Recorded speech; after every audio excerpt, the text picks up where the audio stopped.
जहां पूरे भारतवर्ष में नवरात्र का पावन त्योहार चल रहा है, वहीं मां दुर्गा के पंडालों में भक्तों की भीड़ एकत्रित होती है। भीड़ में गैर धर्म के लोगों द्वारा कुकृत्य को रोकने के लिए शिशिर चतुर्वेदी ने बयान दिया। अखिल भारत हिंदू महासभा के राष्ट्रीय प्रवक्ता शिशिर चतुर्वेदी ने दुर्गा पंडालों में आने वाले भक्तों पर गोमूत्र और गंगा जल से पवित्र करके ही पंडालों में प्रवेश करने की अपील की।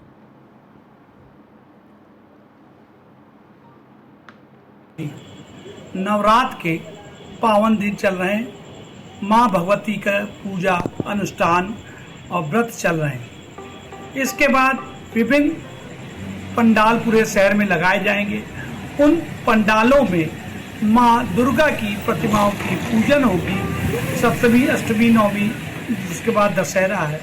सभी पंडालों में गैर धर्म के लोग आकर जिस प्रकार से अवैध रूप की गतिविधियां करते हैं, लव जिहाद करते हैं, छेड़खानी करते हैं और वहां पर लोगों को परेशान करने की घटनाएं करते हैं, ऐसे में जरूरी है कि हम अपने भक्तों की, अपने पंडालों की शुद्धिकरण के लिए वहाँ हम लोग गौमूत्र, गंगा जल को मिला के रखें और प्रत्येक आने वाले भक्त के ऊपर वो छिड़काव करें, जिससे हमारे पंडाल भी शुद्ध रहेंगे, हमारी धार्मिक मान्यताएं और हमारी धार्मिक व्यवस्थाएं सब सुचारू रूप से संपन्न होंगी और गलत लोगों की नजरें भी इन पंडालों पे नहीं पड़ेगी।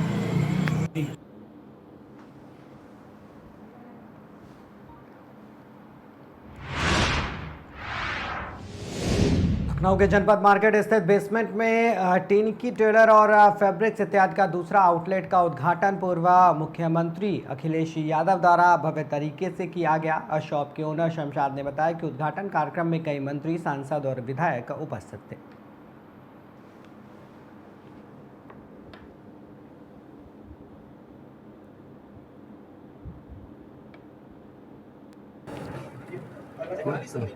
मेरा नाम शमशाद है, बॉबी के नाम से सब मुझे जानते हैं यहाँ पे।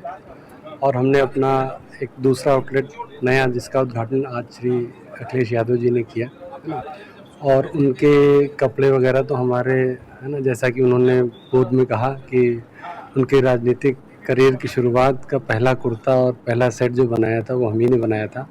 वैसे भी भावनात्मक तरीके से हम लोग का रिश्ता मतलब पुराने समय से, नेताजी के समय से रहा है उस परिवार से। और आज इसका हमारे नए शोरूम का उद्घाटन करने माननीय अखिलेश यादव जी आए, इसके लिए हम उनके आभारी हैं। और उन्होंने हमें खूब दुआएं दी है ना कि हमारी और तरक्की हो, और इसके लिए हम उनका आभार व्यक्त करते हैं। और हमने इस आउटलेट में जितने भी अक्सर जो लखनऊ के लोग होते थे, तो वो इस लेवल के कपड़े, इस रेंज के कपड़े लेने के लिए अमूमन मुंबई, दिल्ली या बेंगलोर जाते थे। हमने उसी लेवल के कपड़े, उसी ब्रांड्स के, बड़े ब्रांड्स जितने हैं, उनको हमने अपने आउटलेट में रखा है, ताकि वो लोग, हमारा जो शहर के लोग, हमारे प्रदेश के लोग, वो हमारे ही प्रदेश में बने रहें, ताकि इससे प्रदेश की भी तरक्की होगी और लोग हमसे जुड़े रहेंगे। और अच्छा हमारा कर्तव्य है कि हम उनको अच्छे से अच्छा प्रोडक्ट देते रहें, नया वक्त पर देते रहें। और बात करें किन ब्रांड के कपड़े आपके मिलेंगे? हमारे उसका बाल है, हडर्सफील्ड है, जिवानी है, कार्लोस बारबेरा है, और विटाले बर्बरी है, टेसिटोरा मोंटी की शर्टिंग है। तमाम विदेशी ब्रांड जितने भी हैं, सब उनको हमने सब यहीं इंट्रोड्यूस कर, यहीं पे सब पूरा। लखनऊ वासियों को क्या मैसेज देना चाहिए?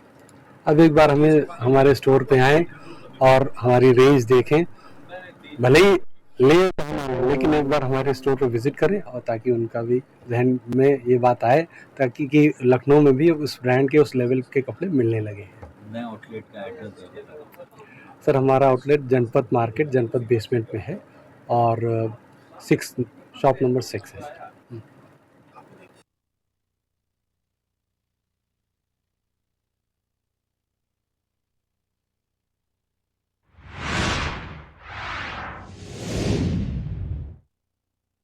के आयुर्वेदिक कॉलेज और अस्पताल के महर्षि चरक सभागार में 10वें राष्ट्रीय आयुर्वेद दिवस का उद्घाटन करते हुए आयुष राज्य मंत्री दयाशंकर मिश्र दयाल ने कहा कि हजारों वर्षों से नीम, तुलसी, गिलोय, भूमि आंवला, बबूल और मदार जैसी वनस्पतियां औषधि की तरह हमारे शरीर को निरोग रखती हैं। कार्यक्रम में कॉलेज के प्रथम बैच के छात्र और निदेशक आयुर्वेद से सेवानिवृत्त डॉक्टर के ठकराल, पूर्व शिक्षक डॉक्टर ND मिश्र, डॉक्टर कमल सचदेवा और मुंबई से आए प्रोफेसर कुलदीप कोहली को सम्मानित किया गया।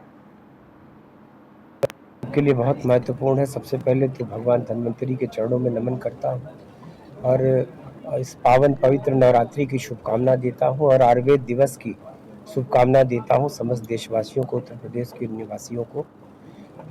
चूँकि भगवान धन्वंतरी जो हमारे आयुर्वेद के देवता कहे जाते हैं और देवताओं के भी वैद्य कहे जाते हैं। समुद्र के मंथन में अमृत का कलश लेके प्रकट होने वाले भगवान धन्वंतरी के जन्मदिन को हम लोग मनाते थे। धनतेरस का जो दिन होता था वो आयुर्वेद दिवस के रूप में। चूँकि तिथियां बदलती रहती हैं तो अब एक सरकार ने निर्णय ये किया कि 23 सितंबर ये प्रत्येक वर्ष आयुर्वेद दिवस के रूप में मनाया जाएगा। उसी कड़ी में आज हम सब लोग यहाँ आयुर्वेद दिवस को मनाने एकत्र हुए हैं। आज का दिन प्रकृति के हिसाब से और वर्ष के दिनों के हिसाब से आज का दिन और रात आज दोनों बराबर होते हैं। तो हमारे आयुर्वेद का भी यही मूल मंत्र है कि कैसे प्रकृति के साथ सामंजस्य बिठा के शरीर और मन और आत्मा का जो सामंजस्य है उसको बैठा के हम लोग काम करें। तो आज का दिन बहुत ऐतिहासिक है, बहुत महत्वपूर्ण है और आयुर्वेद पे सरकार, केंद्र की सरकार ने बधाइयाँ देश के प्रधानमंत्री जी को भी कि उन्होंने 9 नवंबर 2017 को आयुष का मंत्रालय बनाया और देश की तमाम विधाओं को होम्योपैथ, आयुर्वेद, यूनानी, सिद्ध, सुवारिकपा, योग, प्राकृतिक चिकित्सा, इन सबको एक साथ जोड़ के आयुष का मंत्रालय बनाया।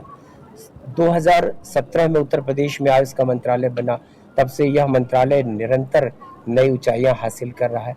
हम शोध परक शिक्षा की बात करते हैं, शोध परक दवाओं की बात करें, इसलिए तमाम नए इंस्टीट्यूशन स्थापित करते जा रहे हैं। हम लोगों ने भी जैसे एम्स के बराबर के आयुर्वेद के अस्पताल बनाना शुरू किया।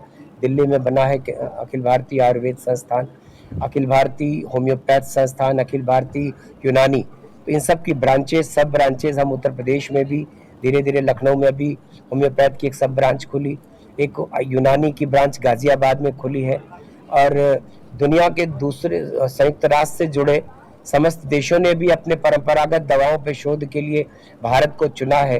तो 167 से अधिक देशों की परंपरागत दवाओं के लिए international institute of traditional medicine, उसके लिए भी जामनगर गुजरात में संस्थान बना है। ये भारत के लिए बहुत बड़ी उपलब्धियां हैं जो आने वाले दिनों में आयुष को, आयुर्वेद को नई ऊंचाइयों पर ले जाएंगे और हम लगातार सुधारात्मक काम करें। नए अस्पताल बना, अब हम इंटीग्रेशन पे काम करते हैं। पहले हमारी सारी विधाएं अलग हो रही थी, हमारे आयुर्वेद में भी होम्योपैथ अलग था, यूनानी अलग था, सारी विधाएं। अब हम इंटीग्रेटेड हॉस्पिटल बना रहे हैं। 16 जिला मुख्यालय पर हमारे अस्पताल चल रहे हैं, 8 हम और नए बना रहे हैं।